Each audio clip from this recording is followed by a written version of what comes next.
the lawyer Royce, nowhere to go. Tune in for the infamous morning show, giving the news that you need to know. So don't you dare miss a wake-up call. Then in the evening, I got all for y'all. Get your dose of daily vitamins. You know the Queen makes it make sense. So true.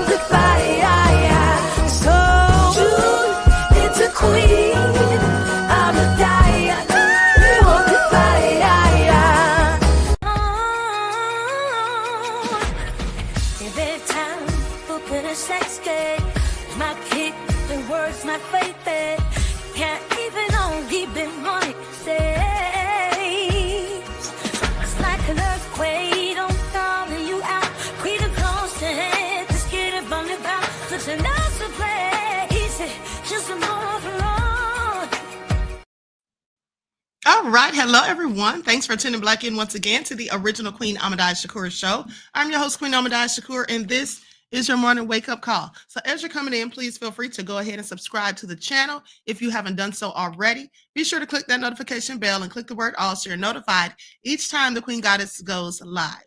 Okay, now somebody just sent me something, so I'm about to see what they're talking about here.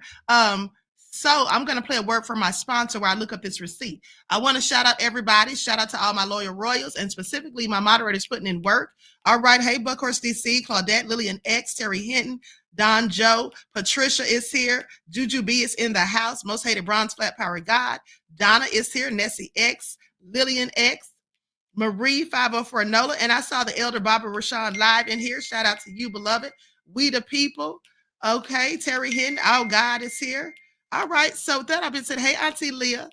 Okay, so that, why is my phone chirping? Hold on. I'm just getting these, hold on. Let me put this on Do Not Disturb. Somebody is really trying to get my attention with something. I got to find this receipt real quick. Hold on. Okay, so likes up, everyone, please like and share. Thank you in advance, beloveds. With that all being said, okay, we're on Do Not Disturb. Okay, so good. All right, all this pinging is getting on the Queen's nerves. All right, so, hey, Luna. So shout out to everybody in the chat and everyone tuned into the Queen. So like I said, I'm about to find this receipt real quick. So I'm going to have a brief word from my sponsor at 12 Tribes. Do not buy 12 Tribes on Earth hair growth oil and hair magic elixir unless you want super healthy, gorgeous hair that grows. They have a whole line of amazing hair growth products, including hair growth leave-in conditioner spray, hair growth shampoo, hair growth spray, and hair growth butter. I'm starting to sense a theme here. They include quality natural ingredients. They smell amazing, and you can see the results for yourself. So if you're looking for healthy hair growth for your natural or relaxed hair, try 12 Tribes on Earth today.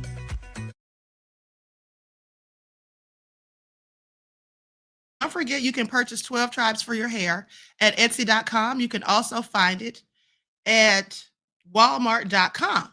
Okay, so it looks like, yeah, I got to share this. Somebody just sent me something very interesting. Let me pull this up real quick. I'm going to have to try to find the timestamp because this is something that apparently Celestial, these wildfires in California, apparently Celestial predicted this. Celestial's California wildfire prophecy fulfilled. Okay, so let me go to the timestamp.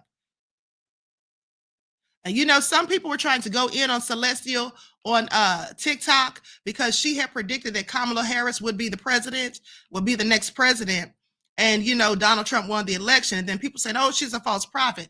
Here's the thing that people need to realize. People that are prophetic are not always 100% accurate. And sometimes we make mistakes because at the end of the day, sometimes things don't come to you cut and dry where you see exactly what the vision is or what the message is. Sometimes you have to decipher it and you may not do so adequately. Now, that's never happened to me, but it doesn't mean that it won't. Okay, so please pay attention. Now, I want to hear what she had to say because they said she prophesied this. Okay, let's get into it, honey. And shout out to my friend for sending me this information. All right, likes up, everyone, please like and share. And because this is someone else's video, I'm going to put my music in the background. And I'm going to put an overlay on the screen because I don't need any problems with ScrewTube. Y'all already know how they go in on the Queen. Please pay attention. Okay, here we go.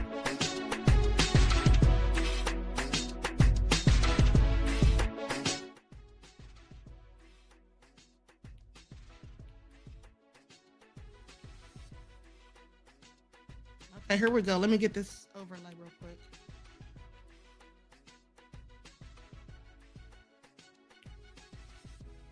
Tremors or even the warning that a massive earthquake could come, they don't perceive it as a judgment. If you know that there is a judgment coming, it is an automatic next step that once you perceive something as a judgment, to avoid that judgment, you will change course, you will change conduct. And the way we change conduct for sin in Christianity is that we must confess and repent of the sin. We must take ownership, first of all, of the accusation that is brought against us by a holy God who's not picking on anyone. It is impossible for God to pick on anyone because God knows the hearts of all living. If God says you're guilty of something as a person, as a family, as a nation, absolutely 100% you're guilty of it. You have absolutely nothing to say in return. But where judgments are being pronounced and the people are fighting against it and saying, is there any other good news? Do you only prophesy wickedness? Can you stop speaking evil? I rebuke this prophecy. It's a wicked prophecy and things like that. Well, then there's a great difficulty in that situation. And so he says the people refuse to change. They behave as if life will never change. They behave as if their lives will never, ever be subject to natural forces that they can't deal with. So then comes in also the matter of, it doesn't matter what we get hit with. We've got the National Guard and we've got FEMA, the emergency response arm of the United States, the federal, we've got the federal. It's not just going to be at the state level. We'll have state response. We'll have state troopers. We'll be keeping the peace. We'll have floodlights, but we'll also have the government coming in at the federal level. And so with that kind of ability, God says that the emergency he's going to send to California will be beyond anything that they can ever take care of. And then he says, from that point on, forever. Now, America is not going to last forever. I already said that this nation is going to be completely destroyed by fire, by nukes, by wars, by enslavement, by a crushed economy, by many things, by creatures, and also by the fact that it will get shaken by God to the point that the whole continent will fall into the sea and sink to the bottom of the sea, never to be seen again. So obviously it's not going to last forever. But he's talking about forever into the foreseeable future. What he says, life in the west coast of America will never be the same again. So it's not just California that's going to be affected. Whoever lives is going to flee. And the fact that people are hearing these warnings and then they just sit and say, oh, what can I do? I live in California. And so, like I said, if you don't think that God is serious, then obviously you will not change conduct. You will not begin to pray to say, God, obviously I'm sitting in a disaster area. I've already heard that the area is judged. What more do I need to then approach you to ask you to help me to relocate with my family or whatever? Some of you, the first battle is that your family doesn't even believe you, so you're not going anywhere unless you leave them behind. That's the first big battle you have to overcome. God, how do I deal with the hard hearts of my family? But people are not doing this. People don't seem concerned about this. People don't seem to be moved. People just want to do this. I'll just sit with my hands and say, what do you recommend? Why are you asking me? Why are you asking me what I recommend? Don't you have a Bible to know what people should do when judgment is pronounced? If you hear, I'm sorry, but they don't want to listen to the Queen. I try to tell y'all it's God's judgment, okay? Many people are going to be punished for their nefarious actions. Please pay attention. Now, with that all been said, let me go to my TikTok video that I did last night. Y'all, TikTok took down the Queen's video. I posted my video last night, and TikTok took it down. But alas, I upheld it and woke up this morning and it was right back up. Honey, let me tell y'all something. They be hating on the queen on all fronts. Please pay attention. Oh, and then Desmond said, Queen, your prediction. Yes, Desmond. And speaking of predictions, Desmond. Now, let me just tell you all about Desmond. So this morning, before I started my live, I called Desmond, who is my chief moderator. And I said, hey, Desmond, I said, are you feeling all right? Or how are you feeling? Are you okay? And he said, yeah, I'm feeling better. And he went to tell me what medicines he took or whatever, what this, that, and the third. And then he said, Queen, how did you know that I wasn't feeling well? I said, Desmond, I'm psychic. Okay? Please pay attention. Now, I don't always know everything, but people that are close to me, I know what's going on with you at the end of the day. And I even feel sometimes I feel guilty because I can see things about my friends. Like I can literally remote view them. Now, I'm not doing this on purpose. It's like my subconscious mind is going to visit them. Okay, let me just give you an example. Hold on. Let me just, they still sending me something. Hold on, let me just tell you all this. I gotta just tell you all this. Hold on. Likes up, everyone, please like and share. Now, let me just read this to you guys before we get started. Now, listen to this. I sent this to my friend some days ago because I heard this lady also prophesying that it was God's judgment. Okay, so listen. Hey, beloved, I know you're likely asleep. Hopefully you'll see this later this morning. I had a prophetic vision about the California wildfires. I warned of it on my YouTube channel. Now, I didn't predict it beforehand, as I often do with things like the attempts on Trump, 9/11, Haiti earthquake, etc., the Olympic Park bombings. But after the fires started, I saw in a dream that it was God's wrath. Now, a few minutes ago, I just saw a video of a woman named Evangelist Whitney Lynn. She prophesied this, okay, before it happened. But what got my attention the most is that she used the exact words that I used. She said it was like the days of Noah. How many of you all remember when I did that video called with a judgment on the thumbnail? I said somebody, I think it was Measured Man, put a comment in the chat that I put on the screen. And when I read his comment, and then I was telling you guys that it's like the days of Noah. And nobody would listen when Noah warned of the floods until it was too late. Okay, so she said that. That's what caught my attention. She said it was a dark cloud. I also told you all that it was a dark cloud over Hollywood. Okay, that gave me chills. The same exact words. Don't you find that almost unbelievable? Or maybe it's normal for the message to be exactly the same. I reached out to her asking to speak about why I have such a strong ability to foresee or interpret disastrous events. And the reason I reached out to her is because I looked up this lady to see who she was. Because when she was prophesying this, people were looking at her like she's crazy. But I looked her up and she's absolutely a whole prophetess. She's prophesied other things. Now, with that all being said, I told my friend, I said, hold on, where was I at? I reached out to her asking to speak to her about why I have such strong ability to foresee or interpret disastrous events. Remember the time I remote viewed you and your sister a few years ago? I thought it was a dream at first, and I wondered why it seemed as if I was watching you on a movie. Girl, my spiritual gifts are getting even stronger, and I feel the need to be in touch with others who are like me. The Most High is telling me that I need to find my tribe of seers. Anyway, call me when you get some time. Peace and blessings. And then she replied saying, wow, I definitely believe that you have a prophetic anointing. And then she says that we're headed to a game or whatever, and I'm going to call you. So with that all being said, I'm just telling y'all, I'll be feeling guilty because I literally see what's going on in my friends' houses sometimes. And then I'll call them and say, and I used to wonder before I realized that I was remote viewing, I used to call them and say, I had a dream about you last night. Then I'd tell them what happened. And they say that happened last night. So then I'd be confused and say, if it happened last night, how did I dream it last night? Because I usually dream things before they happen. How did I dream it at the same time it was happening? And that's because I was remote viewing. My nosy spirit was astral projecting, astral traveling and going to their homes and seeing what they're doing.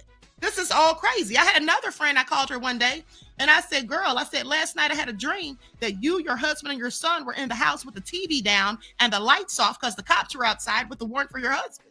And she said, girl, that literally happened last night. So I'm just telling y'all, honey, the Queen's spirit is obviously nosy. I don't know why. Don't ask me. Auntie Leah said, not a nosy spirit. I'll tell you, it's all crazy. Okay, please pay attention. And so So with that, I've been said, let's continue, because you all heard what Celestial said. Okay, so I absolutely believe this is God's judgment, as I told you all days ago. I really believe that, and people don't want to accept that because they don't want to accept the truth. All right, they don't want to feel that they have to be held accountable for nefarious actions. Now let's go to the interview that Mel Gibson did on the news, and then I'm going to play some of the audio from where he was on Joe Rogan's podcast. Okay, because when I was closing out the broadcast last night, I saw someone had asked me, what did I think about Mel Gibson's interview? And I'm like, Mel Gibson did an interview? Because I didn't even know he did one. Okay, so before we get into that, let's talk about Governor Newsom. He signed an executive order to help Los Angeles to rebuild faster. Okay, waives the CEQA and Coastal Act's requirements for reconstruction, extends the law against price gouging. Okay, what you need to know. Governor Gavin Newsom today issued an executive order to streamline the rebuilding of homes and businesses destroyed in the recent Southern California firestorms. Okay, Newsom signed the executive order. And he says, when the fires are extinguished, victims who have lost their homes and businesses must be able to rebuild quickly and without any roadblocks. The executive order, one, signed today, will help cut permitting delays, an important first step in allowing our communities to recover faster and stronger. I've also ordered our state agencies to identify additional ways to streamline the rebuilding and recovery process. Now, here's why I want y'all to pay attention. This is why I want you all to pay attention, because remember how people were saying, oh, they burned down the houses because it's a land grab. They burned down the houses to hide evidence. I told y'all repeatedly, Satan don't burn down his own house. Okay, and I want you to pay attention, because you see how Governor Gavin Newsom is talking about rebuilding quicker. He even signed an executive order. That means that they're not going to let these rich folk sit up there and suffer. That's what they're not going to do. When people say, oh, they don't have any insurance, they've lost everything, it's all about a land grab. Please sit down somewhere. Okay, y'all gonna learn to listen to the queen. When you got people on here painting narratives, and because it all sounds juicy, salacious, I told you it's all part of the Q algorithm. Please pay attention. Now, before I go further, let's listen to my TikTok that they took down, and I had to appeal it to get it put back up. I didn't say anything wrong. Hello, everyone. I'm Dr. Ahmadiyyah Shakur. There are a myriad of conspiracy theories swirling around the internet, and they continue to grow and get worse and more obtuse as far as I'm concerned. Now they're saying that Diddy has something to do with wildfires. Let's get into it. Now, I know that Diddy is nefarious. I get it. He's accused of a myriad of things that are quite frankly egregious. And again, he maintains his innocence. But to say that Diddy is behind the wildfires is crazy.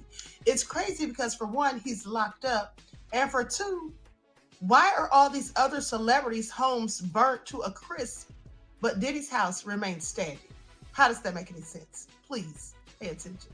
Now, people are saying that people are trying to hide evidence, and that's why the house is burned up. Well, that too is ridiculous as far as I'm concerned, because even if there were evidence that anybody was trying to hide, we've heard that freak-offs and all of these escapades and all of this debauchery occurred at Diddy's residences. With that all being said, if they were trying to hide any evidence, wouldn't anybody think that perhaps the evidence was at Diddy's house?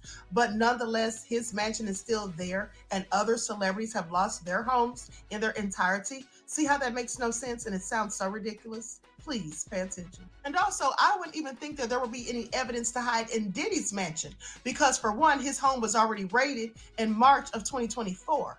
And I would assume that the feds did a thorough job in investigating and confiscating any evidence that was there. And even if they didn't on the raid, don't you think they would have gone back at some time between then and now to have gotten whatever else they felt they may have left behind? I mean, it's been 10 months ago. In 2 months, it'll literally be March again. That's a whole year. So none of it makes sense. Sloan Bella says that they are doing all of this by design because they want to have smart cities in California. Okay, that makes no sense either. Why would they do any of this just so they can build smart cities when they already have multiple smart city initiatives in Arizona? So this, again, it makes no sense. Then Dr. Shiva says that they're doing all of this by design because they want to get people to comply with carbon taxes.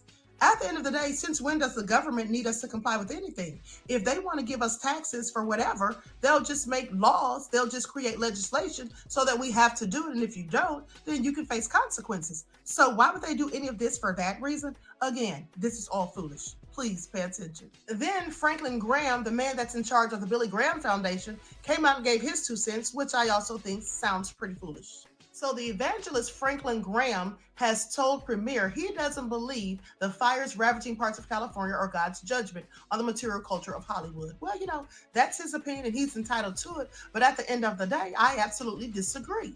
Okay. And I've already told you why days ago. And so please pay attention. It's interesting how people want to give credit to the devil for nefarious things that happen and act as though God doesn't have more power than Satan himself. At the end of the day, the Bible speaks of God having revenge. Vengeance is mine, saith the Lord. It speaks of God bringing down wrath. And we know that God destroyed Sodom and Gomorrah. So we don't think that sometimes God would just get fed up with the wicked ways when God's looking down here upon men and seeing the things that we're doing that we shouldn't be doing, things that we're engaging in that we shouldn't. And that finally God gets fed up and says, you know what? It's time for me to teach them a lesson. I'm just saying that's how I look at it. At the end of the day, yes, I do believe that it's God's judgment. But hey, what do I know? And when you're on the internet, you should always be an observer, not a participant. Because when you participate, then you get caught up in the rest of the foolishness and the rest of these conspiracy theories that people are out here pushing, and you get lost in the propaganda. But when you're an observer, you can literally sit back and see the ones and zeros. You can pay attention to the binary codes, okay, just like in the Matrix. And that's when you can see the truth somewhere between all of the lies. Please pay attention. You see, the devil would love for everyone to think that he's in control of everything and has more power than the Most High, and that in fact, he would love to take credit for things that the Most High is doing to enact his wrath, because then we'd sit down here and think that we're not going to get any consequences for being nefarious at the end of the day. And that's exactly what Satan wants. Please pay attention. All right, please pay attention. Like the Queen said, honey, people think they can just keep doing dirt and nothing's going to happen. And they don't want to think or acknowledge the fact that the Most High's judgment is going to come. Okay, Reggie says, especially when the sinners ignore God altogether. Exactly. All right. And so with that all been said, I find it all so interesting that people don't want to listen, honey. They act like they can just keep doing dirt and nothing's going to happen. But let's talk about these Black families who were displaced in the California wildfires and how they had to launch their own online fundraiser to help start over. No one's trying to help them. I want you all to pay attention. They're not even really mentioning them in the news. Okay, that's what they're not doing. They're not even mentioning them in the news. And I heard my friend True Royal on Lisa Cabrera's channel, I heard her say that Black people actually went to go help after the fire or help with the fires and stuff, trying to help the people or whatever, and said the rich Caucasian celebrities ran them up out of there. They probably thought they were coming to try to steal or loot. Who knows? But said they ran them up out of there, basically, and then they went to help the Black people. Well, that's probably what they should have done in the first place, not the second. But what do I know? So anyway, family members help remove an elderly woman from her home as residents and firefighters try to stop flames from the Eatonton fire in Altadena, California on January the 8th of 2025. Members of the Black community in Altadena are turning to social media to share the devastation caused by the raging fires that are sweeping across Los Angeles County, and many are in desperate need of help. So they have to go to social media to get their stories out because nobody's talking about this. Okay, everybody's talking about the celebrities. I want you all to pay attention. Most of the people they're talking about, interviewing, and having their stories out there are celebrities. Okay? So according to CBS, while the full extent of the damage from the Eatonton fire is still being assessed as of January the 9th, the wildfire intensified by 100 miles per hour Santa Ana winds. It remains uncontrolled. The fire has already scorched over 10,600 acres, impacting Pasadena, Altadena, and Los Angeles National Forest, with 10 people losing their lives instead. Well, I heard that the death toll has now reached up to at least 26. Altadena, located just 13 miles northeast of Los Angeles and directly north of Pasadena, has a population of 18% Black, with a significant portion of 65% aged 65 and older, according to the U.S. Census Bureau. For archives, historically, Altadena played a key role during the Great Migration, serving as a refuge for African Americans fleeing the Jim Crow South in the early 20th century. seeking better opportunities and a sanctuary from systemic racism.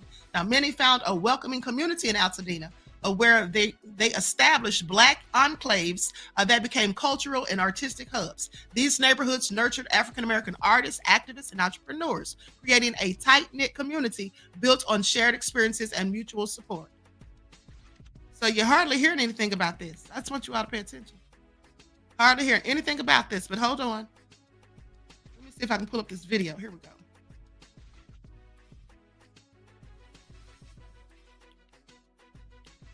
Okay, I'm going to share my screen. Here is a video of one of the residents.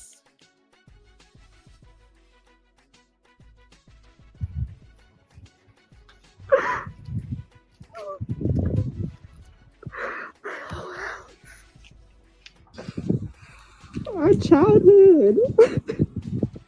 For real. It's so good. This is my whole life. I know. It's so good. Both of our lives. We lived here our whole lives. You can see what's left of my daughter's car seat. Cleanest it's ever been. Ha ha ha. It's so funny. There's nothing. Oh.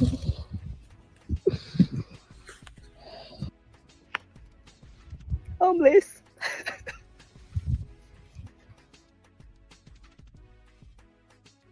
That is so very sad. That is so very sad. You know, prayers and condolences for these people losing everything that they had. And unlike these rich California Hollywood celebrities, they're going to have a struggle, you know, trying to find somewhere to go, you know, trying to have, if they're able to rebuild, okay, even if they have to relocate, it's going to be very costly. All right. So very sad indeed. Now let's talk about Mel Gibson. This interview that he did on the news. Here it is. He was on Fox. Likes up, everyone. Please like and share. Thank you in advance.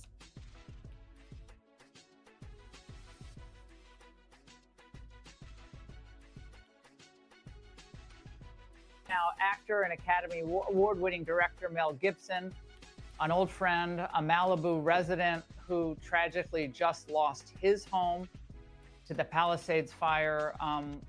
Mel, I was thinking about you when I saw this fire break out. I think I talked to Raymond. I said, is Mel okay? Is his family okay? I instantly thought of you. He said he thought you were okay. And I'm glad you got out. I'm glad your family is safe. But tell us what it was like to be on Rogan's podcast when I guess you learned that your home had been lost. I didn't learn it was lost. I knew the neighborhood was on fire, then I was in the path. So I was a little tense while I talked to Joe, but he's a guy that can put you at your ease fairly well. So I was doing okay. And I knew that my family was safe and out of harm's way. Were you able to get possessions that, of course, are really immaterial when you have your family, but I've been to your house. It was an incredible home, beautiful home. But were you able to get anything out of your house? Not much. A few necessary things. You know, my son I said, just go and grab this and this and this. He grabbed like 3 things and took off. And then, you know, those are okay. Stuff like passports and a couple of papers and stuff like that. But by and large, everything was just, it looked, when I got there the other day, I went up there yesterday, it looked like Dresden, you know, after Bomber Harris got through with it. Yeah. Mel, so nothing left.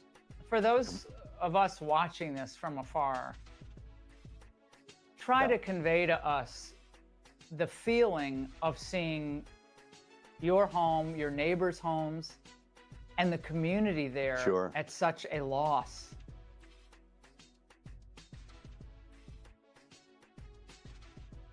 Let me pause to read a couple of comments. Marie says, an older Black man that lived in the area said firefighters told him his neighborhood wasn't on the list. His house was fine, but the neighbor's home caught on fire. Said he wasn't on the list. That's interesting. And then Yahweh's daughter says, poor Mel Gibson. I guess he'll have to take all his things to his other houses. Right. I mean, like the people sitting here whining and crying over these celebrities is hilarious to me. These people have multiple homes. Okay. Tori says if the celebs was about the people, they would help out even the people who can't rebuild, put up some money for all their neighbors. Exactly. I agree. The Griff Dies Hard here says Mel Gibson is right on the money. This guy's the real deal. Okay, let's continue. I mean, it's tragic. It makes you really sad. I was actually, there are neighbors I have that I was actually looking at them. I felt worse for them than I did for myself. I look at it as a strange mixture of sadness and almost kind of an elation in a sense that I count my blessings, no matter what. These are things, and they may or may not be replaceable, but they're only things, and we're still here, and I just kind of look at it as almost in a weird kind of way of purification but of course it's very sad, and there were many things gone in the blaze that I've thought about since. I thought, oh damn, that's too bad. But works of art, photographs, rare books,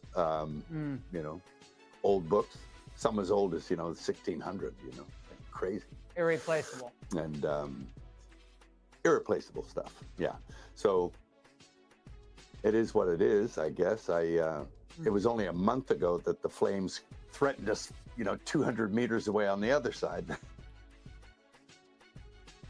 Now, I want you all to pay attention because like I told you all days ago, you see how foolish it is now when you listen to what Mel Gibson's saying? You see how ignorant it is when people are saying that they are burning these houses down to destroy evidence? See how nonsensical that is in fact? Because this man said he had 1,600 books that are from the 1600s. Okay? All of these important things.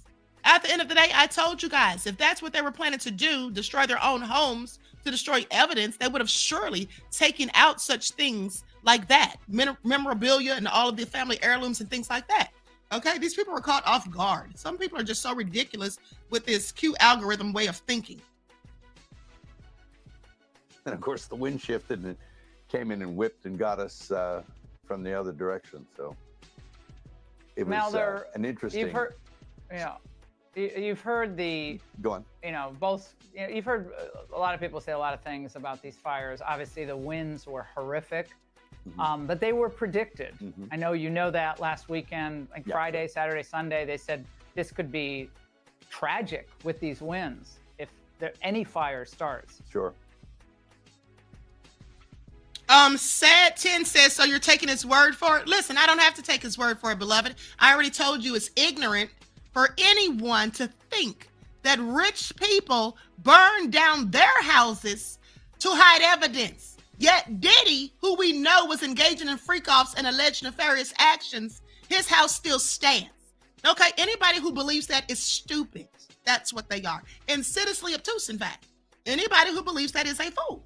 All right? That's just what it is. Because you should ask yourself, if you haven't already, why would all these other people burn down their houses to hide evidence, but Diddy's house is still standing? Okay, let's not be ignorant all our lives.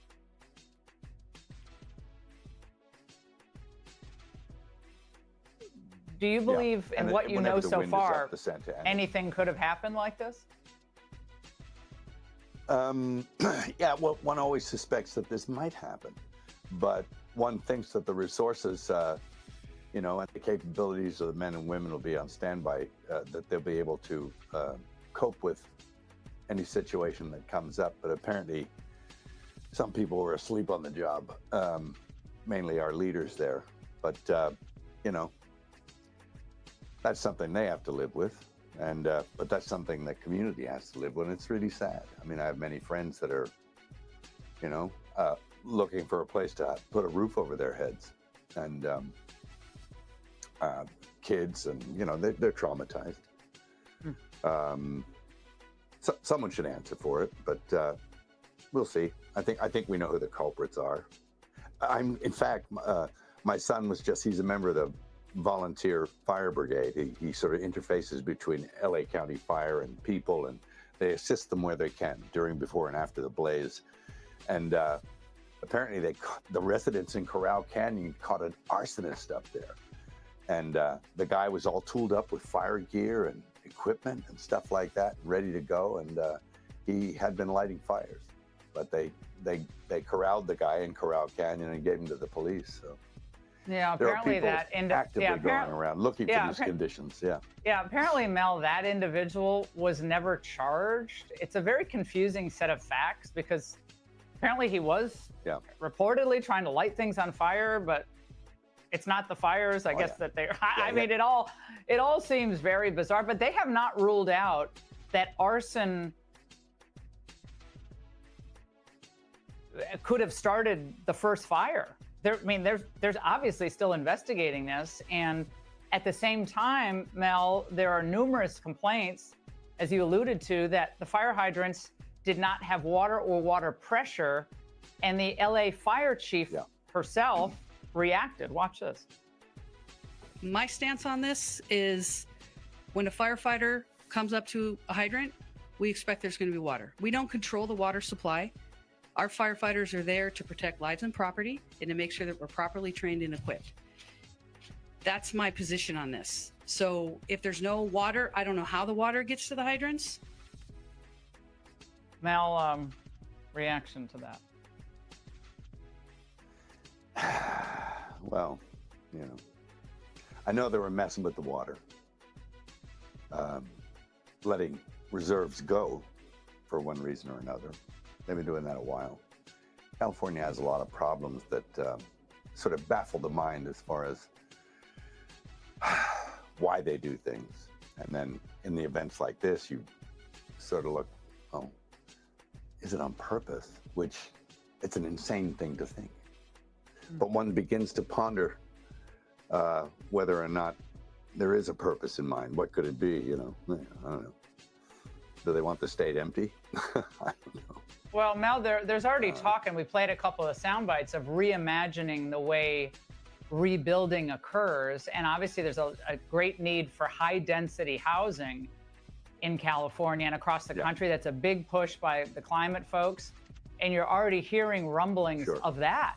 In this case, like goodbye single family homes, hello high density housing. Yeah. It's pretty scary, and it'll take decades to do that too. It's like even if it if it's a good idea, which I don't know if it is, but reminds me of the old cattle barons clearing people off the land, But I don't know. I can make all kinds of horrible theories up in my head, conspiracy theories and everything else, but it just seemed a little convenient that there was no water, and and that the wind conditions were right, and that there are people ready and willing and able to start fires. And are they commissioned to do so, or are they just acting on their own volition? I don't know. But they seem pretty well equipped, some of these people that they're catching. A lot of questions. A lot of questions, Mel. Mel, a message tonight. I'll sift through the remains of my place and see if I can find any clues for you.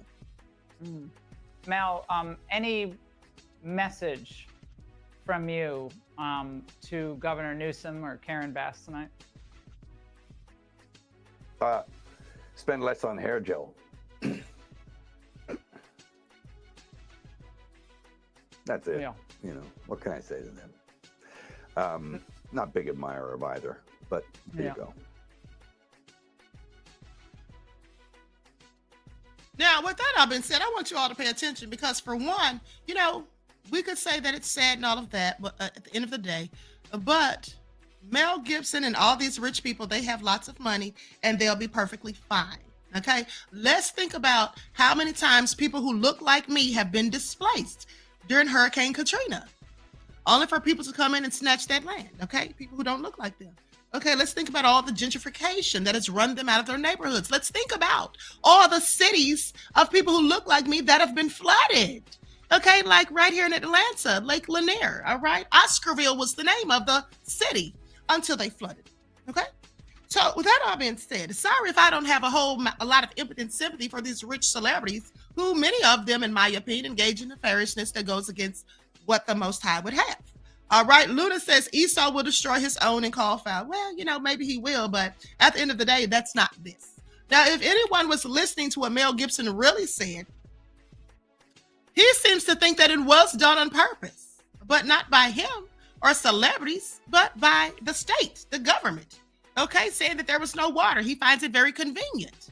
All right. And so if he's talking like that, do you really think that he had a hand in burning down his own damn house?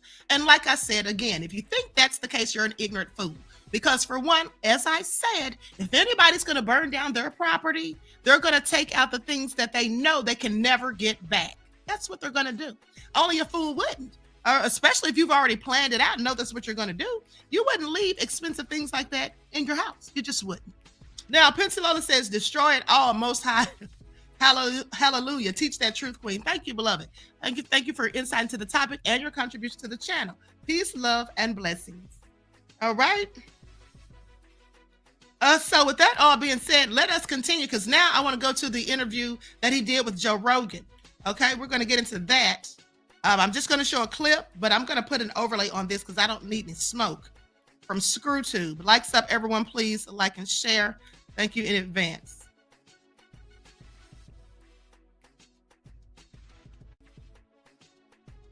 Let me get an overlay up here first before I share this.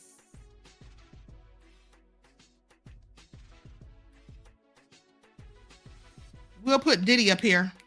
Since yesterday, they wanted to blame it all on Diddy. I mean, how ignorant is that?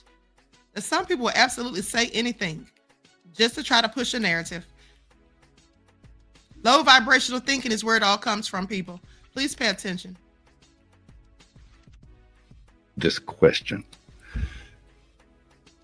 that there are big realms, spiritual realms. There's good, there's evil, and they are slugging it out for the souls of mankind.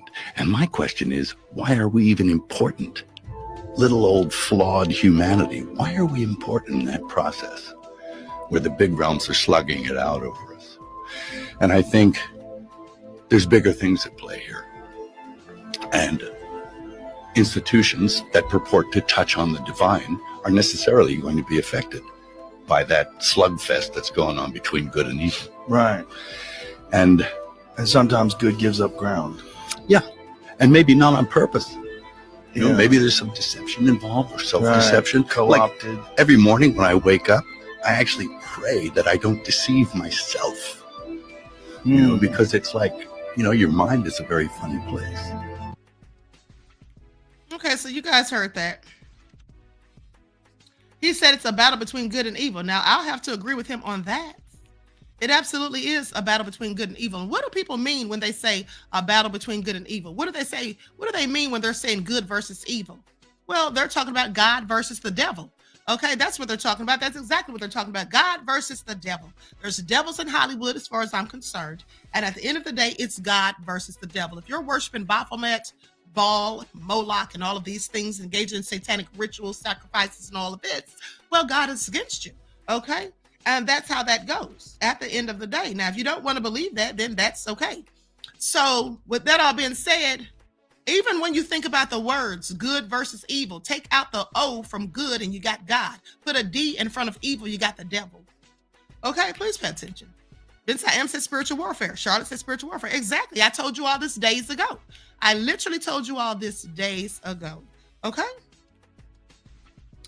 So with that all being said, that's exactly what it is. Now let's talk about BlackRock, because BlackRock thinks they're so slick. Now there's people saying, wait till BlackRock buys up all the land that's been burnt down to the ground. Oh, BlackRock's, they can't wait. Well, you know, and then some people are saying, well, that's why they burned it down, because BlackRock's going to come in and do a whole land grab like they did in North Carolina. Now, in North Carolina, I absolutely believe that was all premeditated and planned. I do believe, as I told you all back then, that at the end of the day, because of the high quality quartz, the high purity quartz and the lithium, I absolutely think there was nefarious agendas. Kamala Harris's husband, okay, Doug Emhoff, owns a portion in BlackRock allegedly, and allegedly the last person to sign off when they were trying to get those permits to go down there mining for the lithium and the quartz. Kamala was allegedly the last person who was supposed to sign off. Okay, so that clearly sounded like a nefarious agenda, in my opinion. I'll still stick with that. But let's talk about BlackRock, because here's the thing. So they say that BlackRock, people are saying that BlackRock is going to be purchasing this land. But here's what BlackRock said. BlackRock and housing setting the record straight. Recently, BlackRock has been the subject of speculation, misperception, and even mistaken identity in media reports and on social media regarding their role, or our role, they say, in the U.S. housing market. We want to make it perfectly clear. BlackRock is not buying individual houses in the United States. A number of other large asset managers and private equity firms are very active today in purchasing single-family residences. BlackRock is sometimes confused with them. It's not us, it's them. Y'all are getting us confused. Y'all got us effed up. This is what BlackRock is saying. Please pay attention. Now, I'm about to show you where they're lying, okay? So, or at least they're mixing lies with the truth to confuse people. And also they're omitting things, okay? That's called lying by omission. So we'll get into that in a moment. Now, they go on to say, y'all got them confused. As a fiduciary asset manager, we invest and manage capital on behalf of our clients in a vast array of people in public or in private U.S. real estate markets. But buying individual homes is not one of them. This is what they say. Providing capital for new housing construction. BlackRock is invested in several programs that are providing financing to build new homes and add to U.S. housing supply. Most recently, we began investing in new construction, purpose-built for rent housing developments that add supply to the market and address the increasing demand that we see for this property type. Our focus is on building single-family rental housing that can be managed and operated similar to multifamily properties with dedicated property management, leasing, and amenities. So that's what they say. Well, here's the thing. Likes up, everyone, please like and share. There was an article that came out in 2023. And it said 44% of flipped single-family homes purchases were family homes that were purchased were done so by private investors. And this was in 2023. 44%, that's almost half of single-family homes were purchased by private investors in 2023. Now, pay attention, because BlackRock just said that they don't do that. They don't purchase single-family homes. Them, it's not us. Y'all got us confused. That's what they said. Private equity firms have been carving out an increasingly substantial share of single-family home purchases, raising concern about the potential consequences for housing affordability and market competitiveness. Now, recent data reveals that in the third quarter of 2023, these financial institutions accounted for 44% of purchases of flipped single-family homes. Okay, Medium reports citing a Business Insider study. Now, the surge in activity marks a significant departure from traditional real estate dynamics and ushers in a new era of institutional investment. The practice has not only raised eyebrows, but also fears as well, as the growing footprint of private equity raises critical concerns and questions about its role in raising real estate prices and potentially sidelining individual home buyers. I want you all to pay attention, because how many of you remember, one's in the chats, how many of you remember me telling you this in 2020? How many of you remember me telling you this in 2020? I said that these big corporations are going to start purchasing up all the real estate. They're going to start buying up all the houses so that regular private citizens, okay, like us, cannot afford to buy homes. And then they'll be in charge of everything. Y'all putting ones in the chat so you remember. Thank you. Another prediction from the Queen.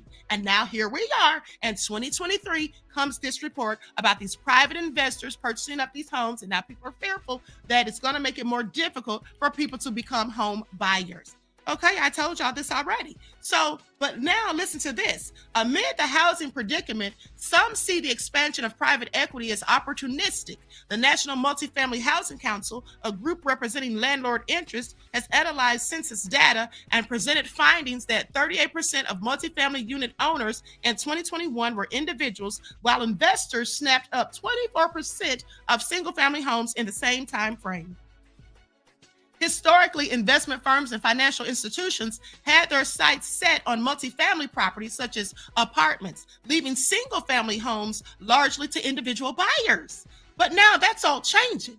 All right, now that's all changing. The aftermath of the 2009 recession, however, witnessed a turning of the tide. Okay, as low property prices and correspondingly low interest rates created a ripe environment for these investors to expand their portfolios into what was once considered non-traditional territory. All right, so let's talk about BlackRock a bit more, because BlackRock just said that it's not them. They don't purchase single-family homes. That's what they don't do. All right, that's what they don't do. Well, let's talk about it. Likes up, everyone, please. Like and share. Thank you in advance. So, I did my research on them. And here's what I found. BlackRock is an asset manager, which we already know, that invests in real estate markets on behalf of their clients. But it doesn't buy individual homes. BlackRock invests in a variety of public and private real estate markets in the U.S. All right, their holdings are concentrated in a few metro areas, including California, and they have a lot of leverage in these areas. Other large asset managers and private equity firms are actively buying single-family homes, which can be confused with BlackRock. Okay, so they reiterate that. Now,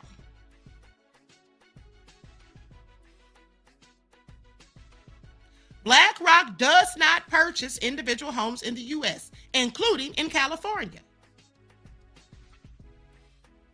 BlackRock has invested $120 billion in the U.S. Residential real estate market on behalf of its clients. Now, why is that important? Because they're saying, on the one hand, they don't invest in single property or single family homes. Well, okay, they could say that, and technically they're telling the truth. But the fact of the matter is they invest in companies, other private investors that invest in these homes. So if they have a stake in that, don't they in fact own these single family homes, even though they didn't go and purchase them themselves? I mean, you see how they're playing with semantics? Okay, you see how they're playing with semantics? That's all they're doing. Okay, please pay attention. Please pay attention.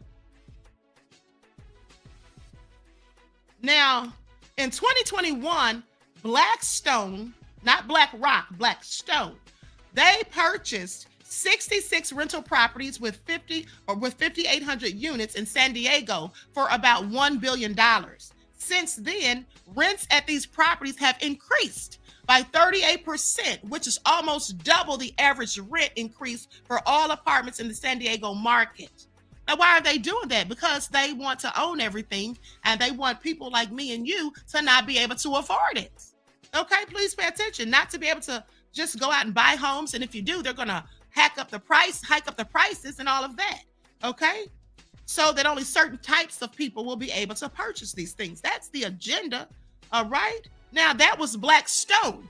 Maybe people are getting BlackRock mixed up with Blackstone, because BlackRock just said it's not us, it's them. Y'all got us confused. Y'all got us upped up. Well, here's the thing. Instead, BlackRock invests in a variety of public and private real estate markets in the U.S. Okay. And like I told you, they even own land and property in California. So when people are saying they're going to buy the land where these fires have occurred, well, that should be no surprise. They've been buying land where these fires have occurred, or even land where they haven't occurred. And also they've been buying land, from distressed communities like down there in North Carolina.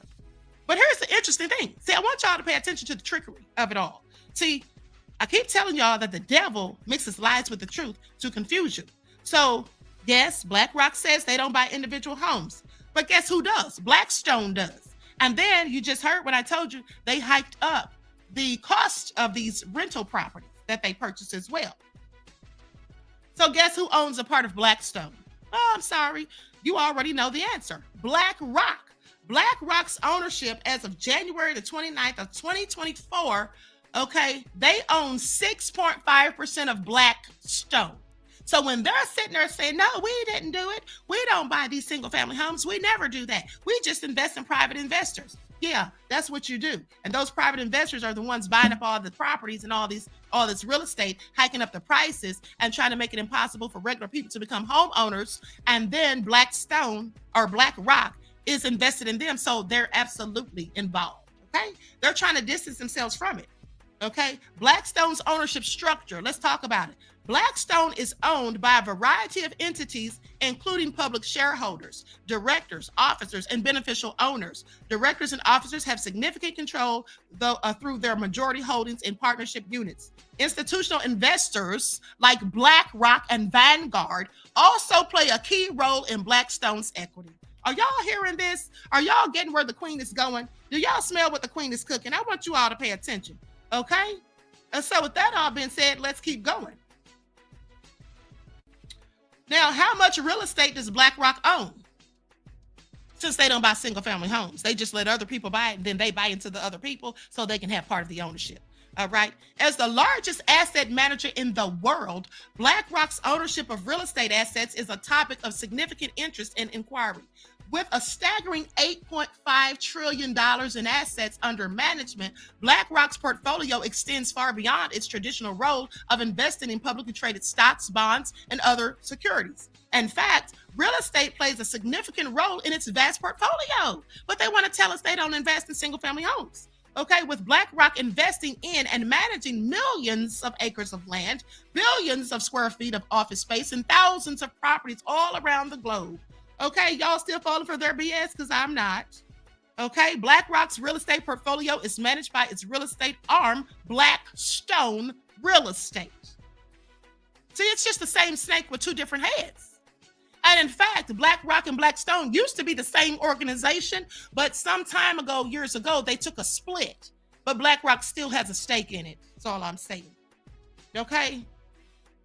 You know, the devils, they do try to deceive you at the end of the day. This is what they do. So please pay attention, but hold on, wait till you hear this. This is their true agenda. This is BlackRock's agenda, in my opinion. What proportion of BlackRock's properties are single-family homes? Oh, none, because surely they don't own and purchase single-family homes, right? More than half of the country's multifamily properties are owned by institutional investors compared to an estimated ownership of 2 to 3 single-family rentals. BlackRock owns around $60 billion in real estate assets, but the Business Insider article reports that 44% of flipped homes were bought by private investors in 2022, not 2023. Large asset managers and private equity firms are actively purchasing single-family homes, with analysts estimating that they own around 5 of the 14 million single-family rentals nationally. Okay, so out of 14 million, they own 5 million, okay, of these single-family rentals nationally in early 2022. By 2030, listen to this, by 2030, these institutions may hold some $7.6 million homes or more. But BlackRock wants you to think that they don't purchase single-family homes. Okay, it's nothing but a play on words. It is nothing but lying by omission. It is nothing more than mixing truth with lies to confuse you. Now, in aggregate, Parcell Labs calculates institutionalized operators owns around 0.73 of the total U.S. single-family housing stock, less than 100 homes. Now, this is aggregate Parcell Labs, okay, with it reaching as high as possible. Now, housing inventory is near an all-time low, and big institutional investors like Invitation Homes or BlackRock, they say they're not to blame. Okay, the U.S. single-family home housing stock is currently worth less than 1 in 100 homes, with neighborhoods where no homes are owned by large single-family rental companies having an average Black population of only 6%. Evictions are often higher in majority areas. Well, of course they are. Okay, of course they are. Let y'all tell it. And why would the evictions be higher in majority areas? Well, because there's more people in those areas. It's just like when they say, you know, Black people getting murked by the police, and then they say, well, there's more white people that get killed by the police than Black people. Well, that's because there's more white people, period, than Black people. Okay. All right. Please pay attention, because when foreigners come here, they list them as white also to keep the numbers up. That doesn't mean that Black people aren't being killed at a very high rate. Okay, but that's what they want you to think. So I'm just telling you to pay attention to the play on words. And when they're talking about these evictions are higher in the majority areas, not the minority, that doesn't mean that Black people are not getting evicted at a high rate. Okay, see how they use words of trickery? Now, the United States added less than 1 million households in owner-occupied homes between 2007 and 2017, but 6.5 million in renter-occupied homes. Okay, of those 100 million units, about 80 million are standalone single-family homes, with about 15 million being rental properties. Last year, Blackstone reinvested in single-family rentals, taking a $300 million stake in Tricon Residential. And what does BlackRock do with Blackstone? Well, they own a portion of it. Now, according to the GAO, what does that stand for? The General Office of the General Association. I forget what that stands for. I'll look it up in a second. According to the GAO, such companies possess 25 of the single-family rental houses in Atlanta, 21 in Jacksonville, and Florida, and Jacksonville, Florida, and 18 in Charlotte, North Carolina. BlackRock owns 6.7 of the American Homes for Rent, which owns 59,000 homes in the United States. The researchers state that BlackRock, State Street, and Vanguard are the largest shareholders in 88% of S&P 5 firms. By 2030, 60% of single-family homes will be owned by these three corporations, despite their small ownership percentage. 60% by 2030. That's 5 years from now. Okay, you see what I'm talking about? This is all a whole load of BS. And that's the agenda. To own all of these properties by 2030. And I told you all just a few months ago even that they were purchasing up these homes. I told you all about BlackRock and Vanguard. And I also specifically mentioned JP Morgan, because JP Morgan is here purchasing up all these homes in Atlanta. When I reported on this last year sometime, I told you that I had researched that they had purchased at least 2,500 homes, just in a few months. Okay? So please pay attention.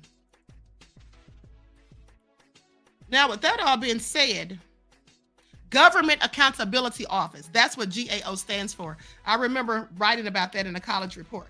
Yeah, it stands for Government Accountability Office. So RG Titan says, I remember that. Red Wine Entertainment says, indeed. Okay, so I just want you all to pay attention. These people are nefarious, and they're trying to take over everything so that regular people like us have nothing. That's just what it is.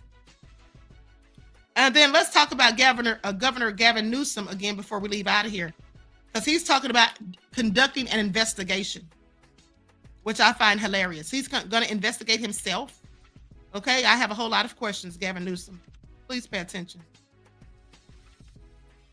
Called for an independent investigation into the issues around water supply that we've seen. What are the questions that you're hoping to answer? The same ones you're asking, same ones that people when I'm in the streets are asking, yelling about. What the hell happened? What happened to the water system? Was it, and by the way, was it just overwhelmed that you had so much that was used, we drew it down? Was it pipes? Was it electricity? It was a combination of pipes, electricities, and pumps. What was that drawdown?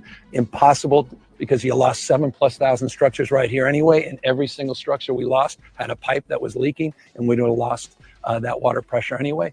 Did it contribute in any way to our inability to fight the fire, or were 99-mile-an-hour winds determinative, and there was really no firefight that could have been more meaningful?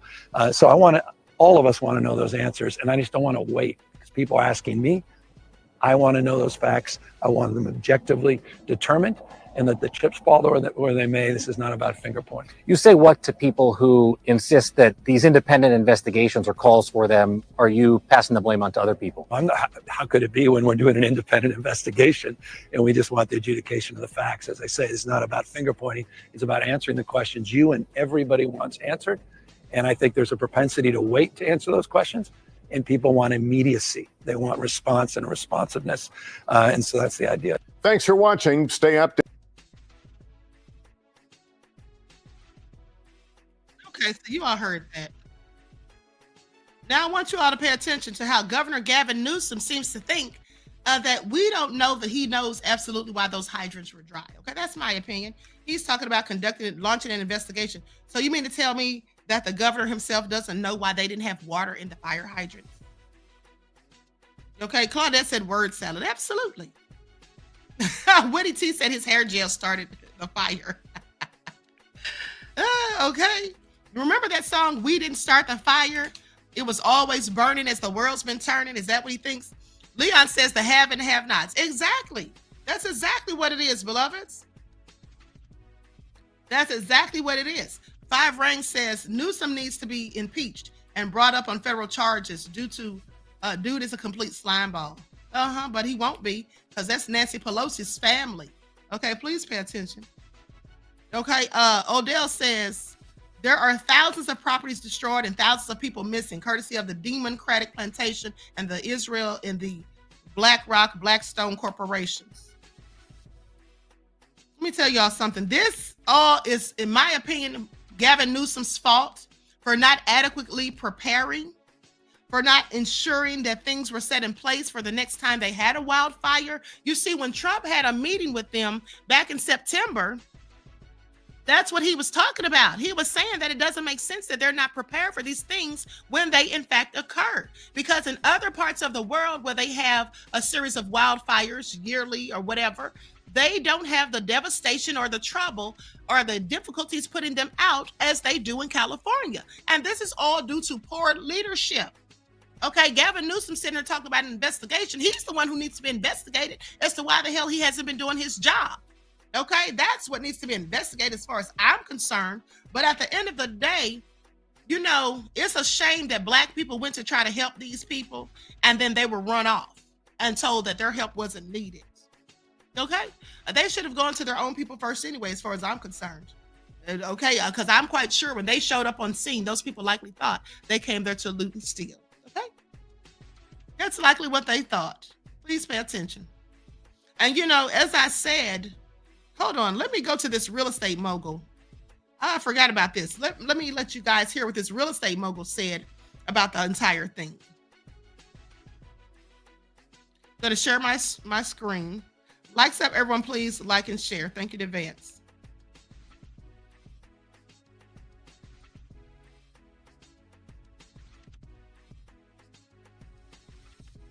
California-based real estate expert Mauricio Umansky joins me now. Mauricio, California has an insurance crisis, obviously.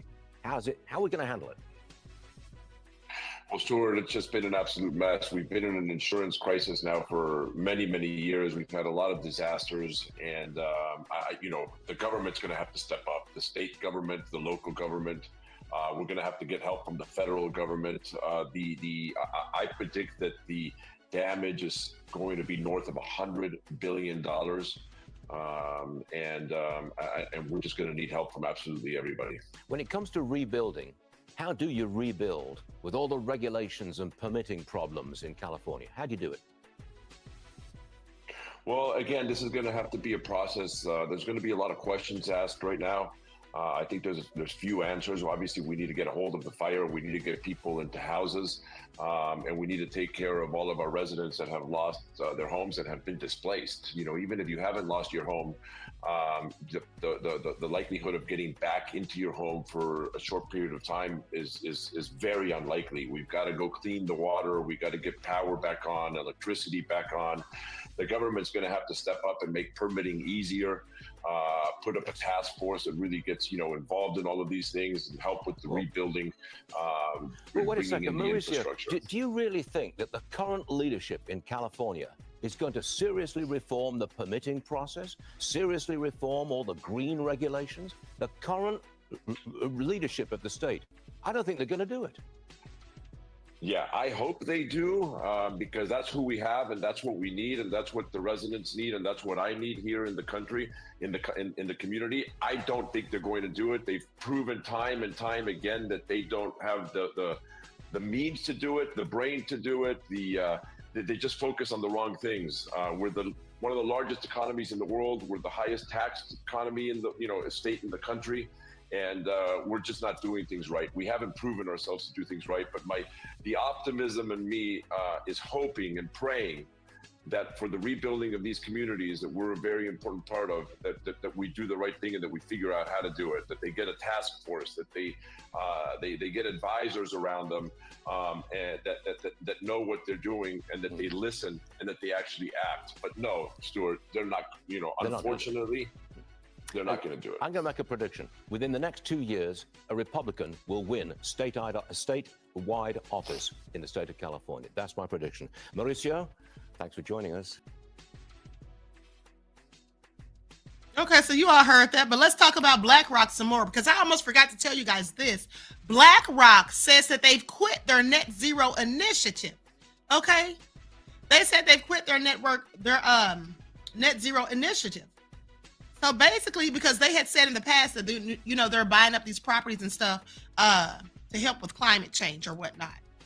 BlackRock's timing couldn't be better. It literally exited a weird, self-serving, and futile environmental virtue signaling coalition of companies sponsored by the bureaucrats at the United Nations, no less, as Los Angeles was being burned to the ground because of woke climate policies.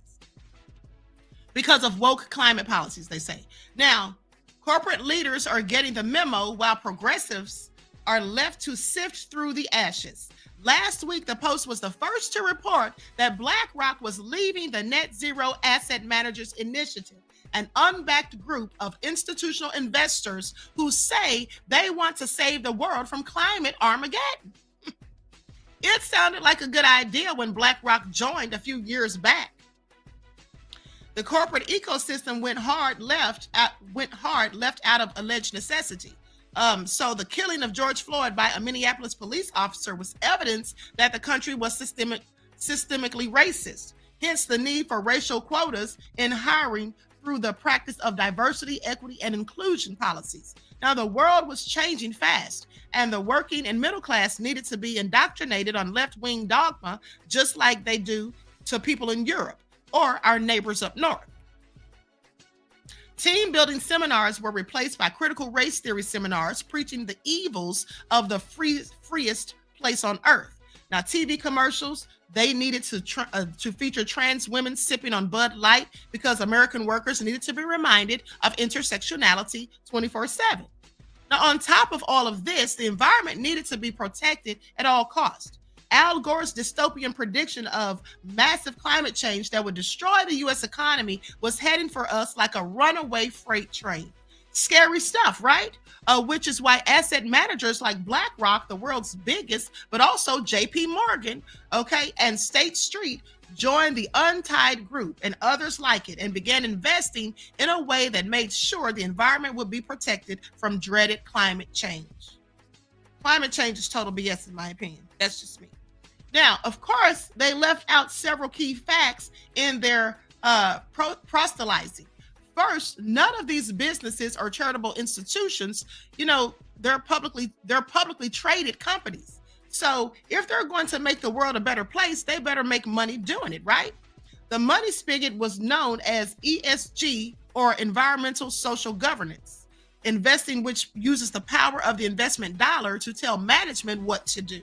The misguided strategy told oil companies they needed to drill for less oil and build more windmills to get that old carbon footprint down. Now, ESG funds carried huge fees, much higher than any found elsewhere on Wall Street, and they were seen as a gold mine by woke investors. Big state pension plans in blue states run by some of the most left-wing poles in the country were now demanding it. They say you would win their business if you showed significant or sufficient fealty. BlackRock and others spread ESG dictates not just on investors who wanted it, but stealthily throughout their investment process. Okay, so Larry Fink of BlackRock and Jamie Dimon, literally the name is Demon, of JP Morgan are billionaires. They aren't really affected by $5 gas prices that began to kick in, and especially when they kicked in mid-2021. But working class people felt the pain at the pump, and they had enough. The blue states lost population, and their pension clout waned as people fled. red state pension officials demanded an end to the ESG nonsense. Republicans took Congress, and later under the decidedly non-woke Donald Trump presidency, Jim Jordan, the powerful Ohio GPO congressman, looked into the unendorsed coalition and investigated whether it violated antitrust laws involving collusion.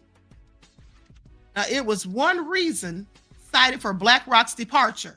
A spokeswoman for the coalition tells the Post that the group is not in violation of antitrust laws or any laws for that matter. In California, that woke mentality has become painfully clear. LA doesn't have enough water to put out the fires, to put out the flames. Governor Gavin Newsom instituted strict environmental laws to save a small fish species. They keep saying this, but he said he didn't do it. Now, and I don't believe him. Okay. Now, for all his left-wing posturing as governor, Newsom seems oblivious that climate change isn't reversing because protecting small fish won't stop a wildfire in a state that deals with them every year. Meanwhile, the meteorocracy of LA Fire Department is in shambles. Now, the city's mayor, Karen Bass, and its fire chief, Christian Crowley, embarked on a DEI hiring spree. Men need not apply for any particularly strength-intensive jobs. Okay, so basically BlackRock saying they pulled out because shady stuff was going on and they didn't want to get caught up in it. At the end of the day, my whole thing is this is all the stuff that's going on is mostly due to poor leadership, with the head of it being Governor Gavin Newsom. Now, he knows why there was no water in those hydrants. Okay, please pay attention. Now let's go to this video of BlackRock CEO Larry Fink. Okay, firm is positioned to take advantage of growing capital markets worldwide. Let's get into this. Likes up, everyone. Please like and share. Thank you in advance. Okay, the Most High Yah is laughing at these fools, and rightfully so, says Queen Ahmadiyyah.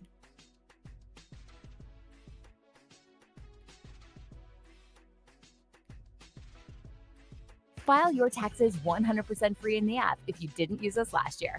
Just file with TurboTax.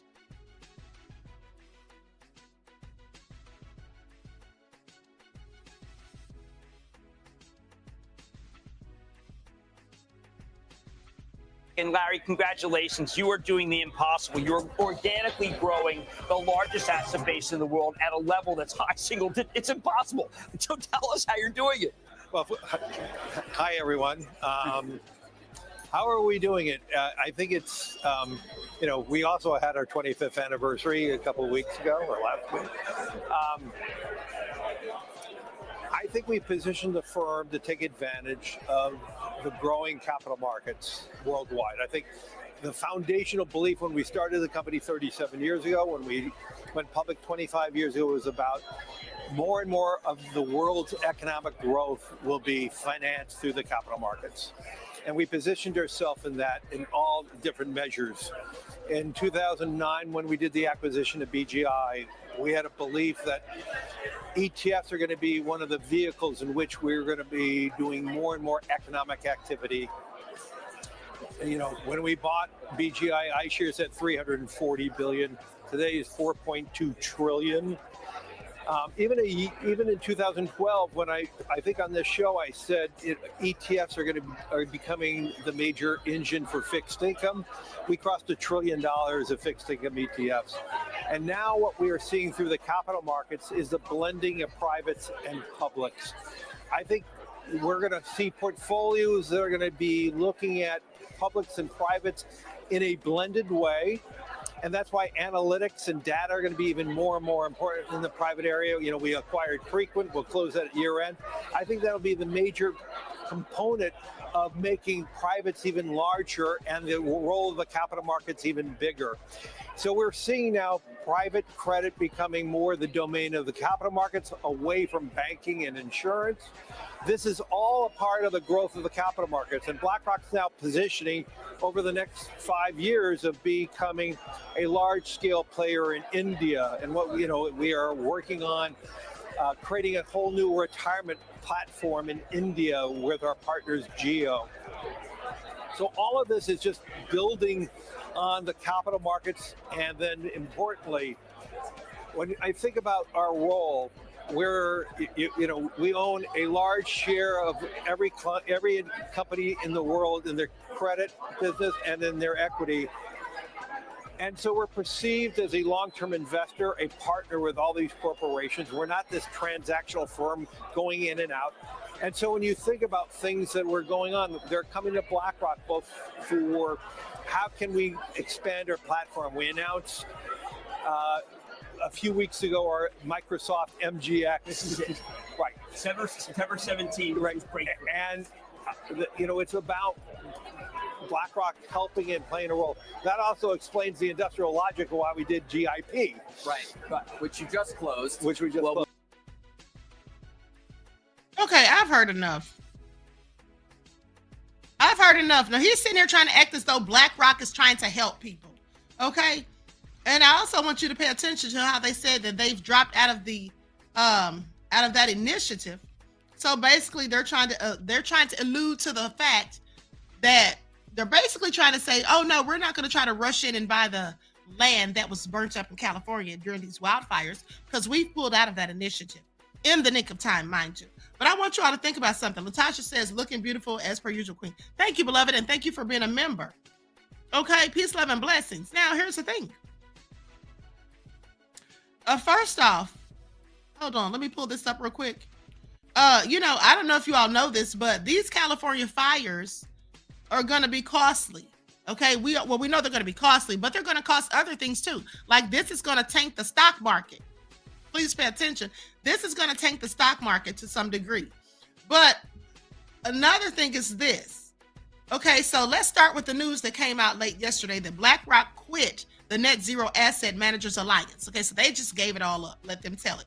Leaving State Street as the largest U.S. asset manager in the group, BlackRock's move follows a flurry of U.S. banks that quit the Net Zero Banking Alliance in recent days. Now, I want you all to pay attention. So they say in today's report, we look at the deadly wildfires raging in Los Angeles and the increasingly urgent problem of how to insure real estate in areas prone to extreme weather. See, what I want you all to pay attention to is this. When people are doing these videos talking about, oh, they pulled out the insurance companies pulled out. Well, yes, they did. Some of them did pull out. And like I told you guys, some of them started pulling out in 2019. Some of them started pulling out in 2023. It doesn't have anything to do, like specifically, it's, how can I put this? It doesn't mean that these things were premeditated. I told you, it's just like how in some areas where they're prone to flooding, they make flood insurance extremely high, or they find reasons not to give people flood insurance. It's the same thing. But so let's just get into it.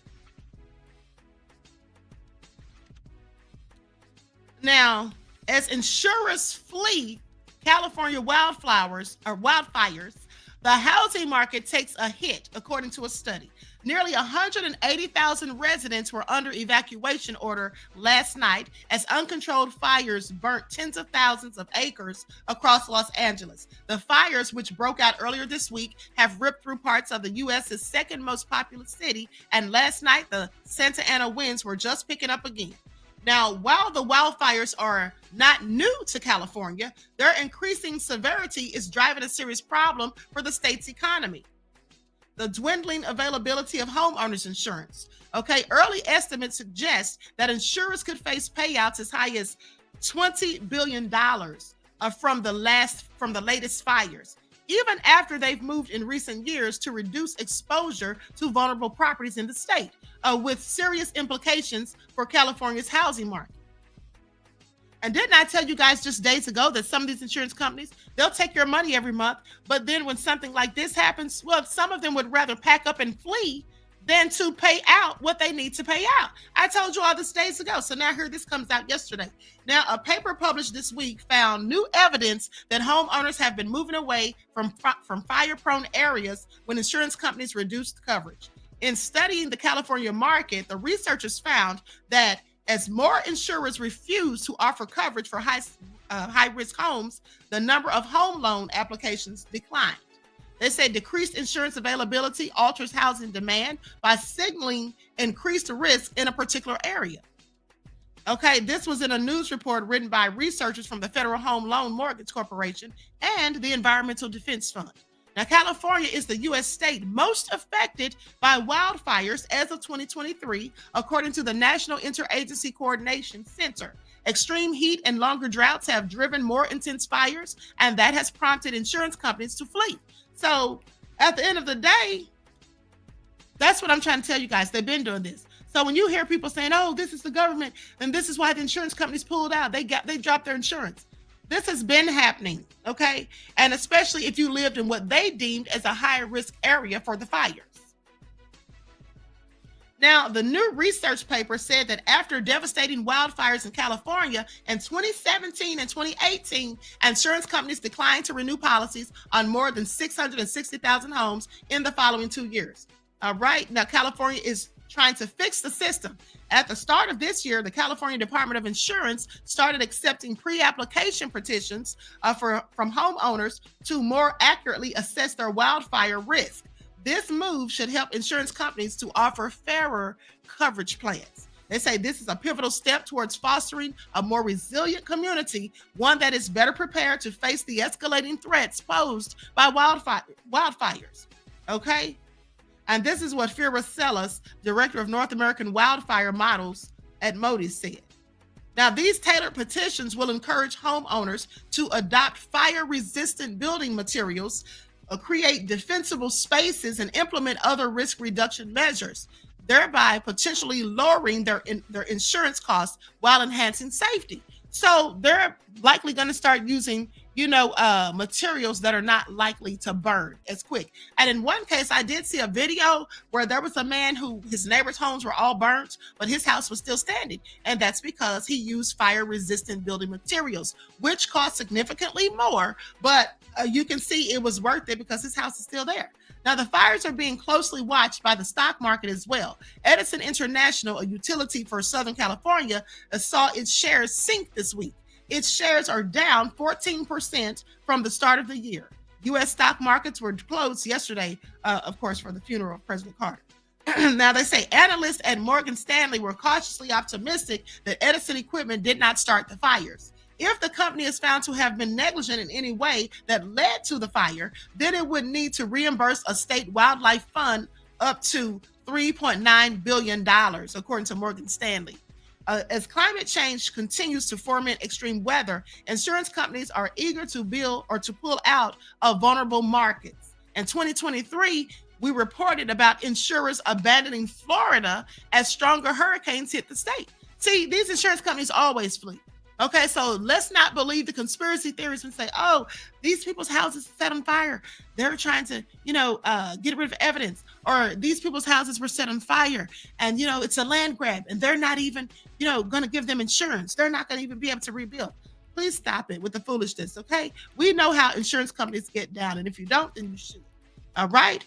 Now let's talk about the death toll. This report came out just a few hours ago. The death toll from the Eaton fire in the Altadena and Pasadena areas rose to 16 on Monday as firefighters brace for more gutsy Santa Ana winds expected this week. Now, somebody told me earlier this morning before I started my live that it was 26, but they're saying it's 16.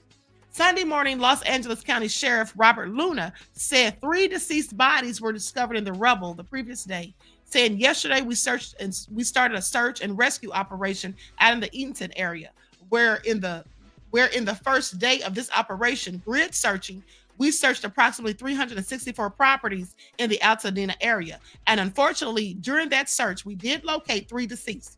As these searches continue, I unfortunately anticipate that those numbers will increase. We will start a similar operation in the northern side of the county here very soon. Now, one of the victims was identified as a 65-year-old Victor Shaw of Altadena, who died in his residence after suffering from smoke inhalation and thermal injury. That's according to the Los Angeles County Office of Medical Examiner. Luna said the Sheriff's Department has received 16 missing persons reports, 12 in the Eaton area and 4 in the Palisades fire area. The chief of the Sheriff's Department announced that family assistance centers were available for people looking for missing loved ones. At 3 p.m. Sunday, Captain Jabari Williams said sheriff's deputies monitoring the area had arrested 2 people on suspicion of flying drones in affected areas by the Eaton fire and requested the public to coordinate with law enforcement officials by staying out of the evacuation zones. Now, Containment of the Eatonton fire, which has burned 14,117 acres, was 33% as of Monday. More than 7,000 structures have been damaged or destroyed. Many of them homes, and nearly 40,000 structures were said to be threatened. Those numbers were expected to rise after further evaluation. Okay, there were 3,408 personnel assigned to the firefighting effort with the U.S. Forest Service, Los Angeles County Fire Department, Pasadena Fire Department, Arcadia Fire Department, Sierra Madre Fire Department, Pasadena Police Department, and the Los Angeles County Sheriff's Department working under a unified command. 5 firefighters have suffered undisclosed injuries, according to the county fire statement, or the county fire department.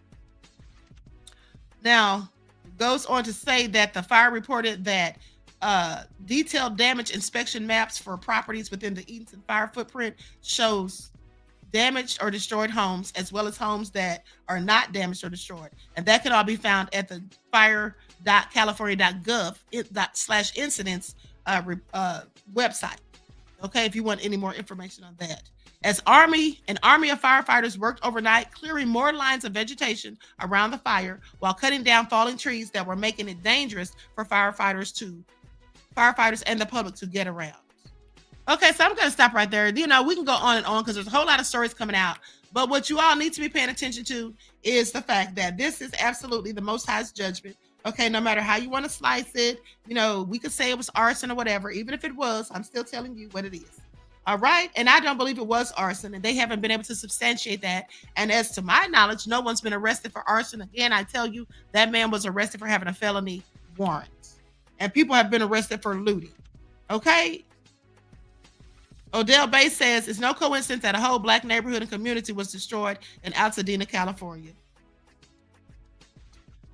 All right. So with that all being said,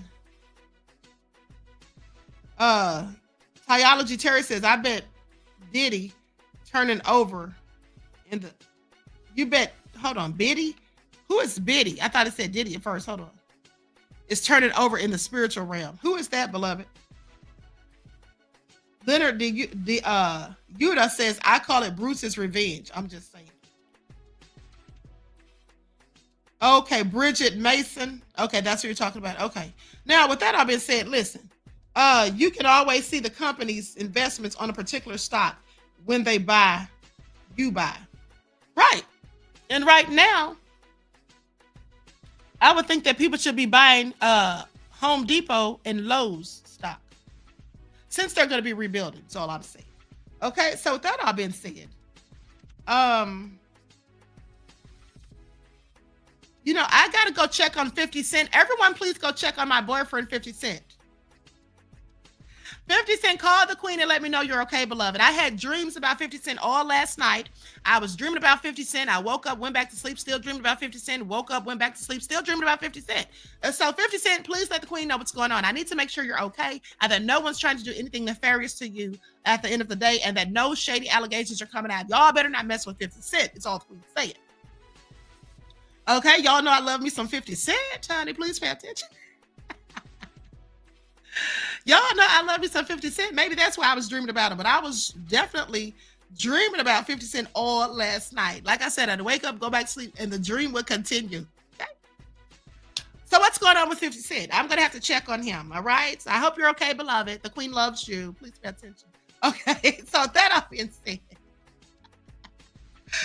Let me stop for y'all take me serious. Actually, I am serious, okay? So with that all being said, it is what it is, and not your boyfriend. Fat Boo said smooches. No, but I actually do like 50 Cent. But I was dreaming about him for some strange reason all night last night. So, Stacey Quinton said 50 Cent is fine. I met him on more than one occasion. Stacey Quinton, please stay away from 50 Cent, okay? You've already met him on more than one occasion. Well, that should be enough. All right, to last a lifetime. It is what it is, said Queen and Curtis. Y'all are something else. Okay, so listen. Aqua Girl Rising said, Queen, we know you are serious. I sure am, really. Okay. Lillian X said, I wouldn't say fine. Well, I absolutely would. All right. So With that all being said, everyone please hit that like button. Please like, share, subscribe. Make sure that you're still subscribed to the channel, especially if you have not been receiving your notifications. I love you all to life. Okay. Fat Boo says he looks fine like ninjas you want. Tyology says Las Vegas shows he just did. Oh, okay. So with that all being said, Leonard said I'm gonna tell him. No, don't. Okay, so anyway, with that all being said, love and abundance queen says Red White Entertainment. Thank you, beloved, and the same to you. Okay, so with that all been said, listen, I love you all to life. I hope you enjoy the rest of this beautiful day. Each one teach one. That's how we grow and thrive. Do something productive, constructive, but never destructive. And always remember, beloveds, to keep the Most High first in your lives. And keep your notifications on, because I will likely be back later on this evening. Okay, so until next time, beloveds, I will talk to you all again. Oh, and let me say this. Let me give you all your words of wisdom for the day. And this is an original quote from the Queen. For those of you who remember, I literally came up with this on a whole live, and so I had to copyright it. Okay? You cannot stand in truth and be aligned with lies. Okay? Let me repeat that. You cannot stand in truth and be aligned with lies. All right, Governor Gavin Newsom. Okay, and so until next time, beloveds, I'll talk to y'all again soon.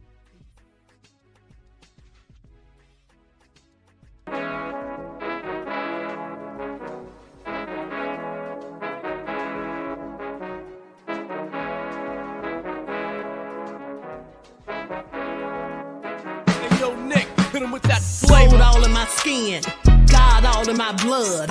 Kings all in my circle, you touch one of mine and you're done. They show no love for the queen, why you hating on me? Is it cause I'm free and I got Malcolm X in my jeans? I got dreams like King Luther, shed blood like Kunta. You ain't helping my people, I ain't got nothing to say to ya. I want all the smoke like hookah. Talking reparations, America won't be great until they give us compensation. I'm like, I'm the hottest right now. That's See right. a bunch of lames out here trying to jock on my style. They be doing too much. I'm the queen, it's too easy. It's like they all at Popeyes, how they be talking so greasy. Real slick. I just sit back and laugh while these haters get madder. So nefarious how they don't want my pockets with cheddar. I tell them they can do better.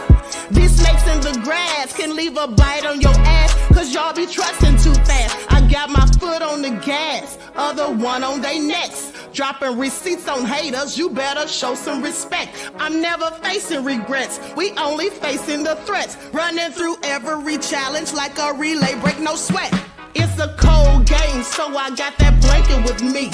Now that my people awaken, ain't no going to sleep. I do not play by my piece, this time I'm playing for keeps. You talking slick, but when I see you like them ends, we gon' meet. And I got gold all in my skin, God all in my blood. Kings all in my circle, you touch one of mine and you done. They show no love for the queen, why they hating on me? Is it cause I'm free and I got Malcolm X in my jeans and I got gold all in my skin, God all in my blood. Kings all in my circle, you touch one of mine and you done. They show no love for the queen, why they hating on me? Is it cause I'm free and I got Malcolm X in my jeans and I got